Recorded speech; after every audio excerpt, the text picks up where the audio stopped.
text is entitled Dogscapes. I speak about the, for me, very close relationship and mutual interdependence of photography and etching for Sue's current body of work. The text on the wall focused primarily on the etched works, which find themselves on the unrolled newsprint on the floor, as well as in the two 9-work constellations on the walls of the short ends of the space, respectively. This wall and the wall right at the back of the space, that have only a single work on them. I speak in the text about how Sue manages a confident transition from applying line to paper to achieving line. This is an important distinction linked to the emergent nature of line through the age-old and very difficult process of the etched line. And I reflect on how the emergent result constitutes a landscape of dogness, which for the purposes of this reflection, I call a dogscape. Hence the title for the show we're opening tonight. In this body of work, the canine sitter is not used as a simple stand-in for the human condition, but an echo of and a parallel to it. The lives of artist and sitter are literally folded into each other, and as I see it, the resultant etchings can be read as the evocative, simultaneous inhabitation of a shared relational threshold on the journey between life and death as the book ends of the space that we occupy with all other beings on this planet. If we as viewers ourselves open ourselves up to an encounter with Pam-Grant's etchings on the walls and floor of the gallery, and of course the other works, not only the etchings, but the 60 ink-wash drawings on the long table and the large ink-wash drawing on the floor in the corner on the carpet on the Persian rug behind me, with a willingness to be moved affectively, we may find that the space between us and the work is inhabited by a powerfully novel image of thought, one which has the power to destabilize another existing and entrenched image, namely that dogs are subordinate to and less than humans. I also write about how these works offer us not positivistic tools of irrefutable definition, namely of dogness, but affective keys to the diversity of thresholds and relational roots of mutual understanding between human and non-human bodies.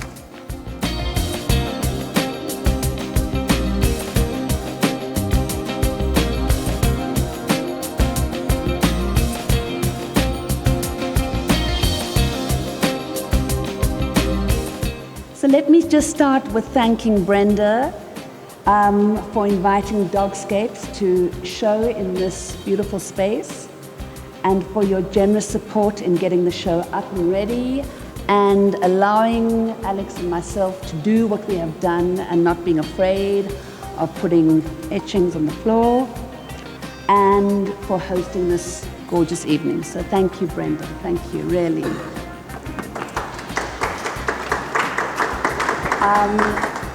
Another big thank you is to Kim Berman, who's not here at the moment. So my thank you to Kim Berman in absence is that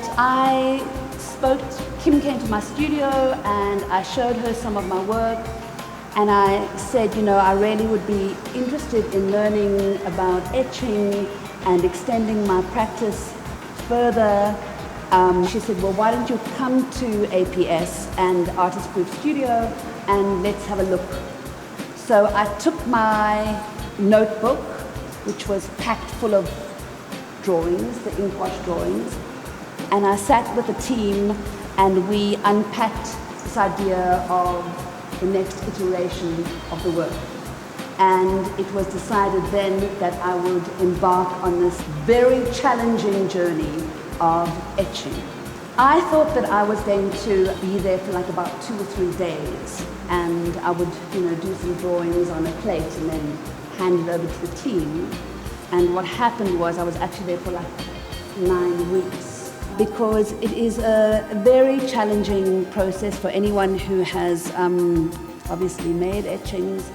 I was starting from scratch, and I'm completely grateful, and we wouldn't have the etchings here if it wasn't for the pro team, and that was Natty and the Lucas who taught me, and Cromwell, who was the master printer of the work, Shannon and Ponso, who really held me in that space and told me, you've just got to be extremely patient, and this is something that you do over a long period of time. And I came in with this idea that I would just make them very quickly, and it's another thing altogether.